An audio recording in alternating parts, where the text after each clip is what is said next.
जरांगे पाटलांनी हैदराबाद संस्थान नंतर सातारा संस्थान आणि बॉम्बे गॅझेट लागू करा अशी मागणी घेऊन काल परवापासून उपोषण सुरू केलेलं आहे।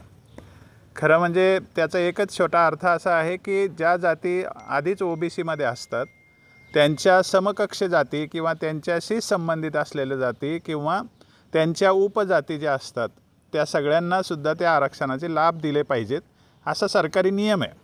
30 ऑगस्ट 1968 असं एक पत्र आहे की पोटजातींना आरक्षण दिलं पाहिजे।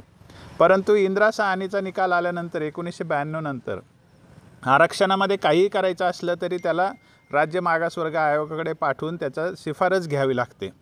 त्यामुळे आता सातारा गॅझेट असेल, मुंबईचं गॅझेट म्हणतात, परंतु मुंबईचं गॅझेट नसून जे जिल्हावार गॅझेटियर्स आहेत त्याच्यामध्ये ज्या नोंदी आहेत 1884च्या जिल्हावार गॅझेटियरच्या, 1881ची जनगणना आहे आणि 1911चं हैदराबाद संस्थानचं गॅझेटियर आहे। या सगळ्यामध्ये काय आहे तर मूळचा हा मराठा समाज जो आज म्हटला जातो तो 1901च्या पूर्वीच्या सगळ्या जनगणनांमध्ये कुणबी म्हणून नोंदवलेला होता आणि नंतर त्याचं कालांतराने नोंदी मराठा असे झालेले आहेत। तर आग्रह असा आहे की जर आम्ही मूळचे कुणबीच आहोत तर आम्हाला मग कुणबी आरक्षणाचे फायदे का मिळत नाही, ते मिळावे अशी खरं म्हणजे मूळची मागणी आहे। आणि त्याचं आता रूपांतर हैदराबाद गॅझेट लागू करा किंवा मुंबई गॅझेट लागू करा किंवा सातारा गॅझेट लागू करा असं ते म्हटलं जातं।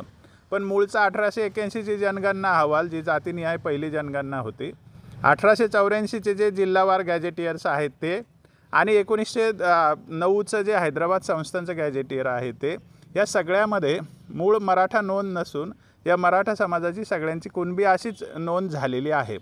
आणि त्याच्यामुळे आधीच्या नियमानुसार 30 ऑगस्ट 1968चं पत्र असेल किंवा अलीकडे ज्या जाती आता सगळ्या जाती न्हावी असेल, माळी असेल, तेली असेल, सोनार असेल, या सगळ्यांच्या पोटजातीला आरक्षणाचे लाभ मिळालेले आहेत। मग मराठा समाजालाही मिळावेत अशी ही मागणी आहे।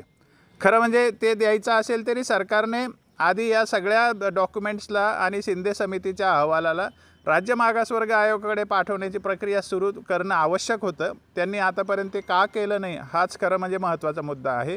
हा मराठा समाजाचाही घटनात्मक अधिकार आहे, जर बाकीच्यांना मिळतं तर आम्हाला का नाही। आणि हे मूळ तत्त्व लक्षात घेऊनच जरांगे पाटलांचं हे उपोषण सुरू आहे।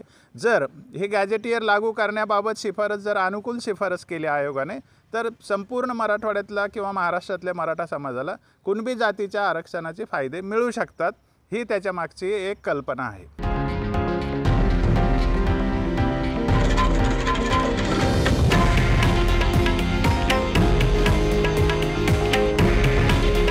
हे आहे देशातील नंबर 1 न्यूज नेटवर्क आणि आपण पाहत आहात TV9 मराठी। काळजी तुमची, हित महाराष्ट्राचं।